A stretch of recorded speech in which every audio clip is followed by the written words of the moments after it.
Okay, once the power supply has been unscrewed, you take the power supply out. And then you have a plate here, the P2M plate for the 600. You have to take it out for the redundant. There's 2 screws on the inside of the bracket to take out, and there's also the one on top. There's a total of 5 screws to take out this bracket.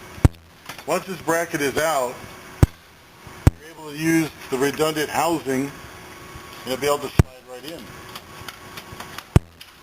Once the housing is in, you have to look on the inside again and remount the screws.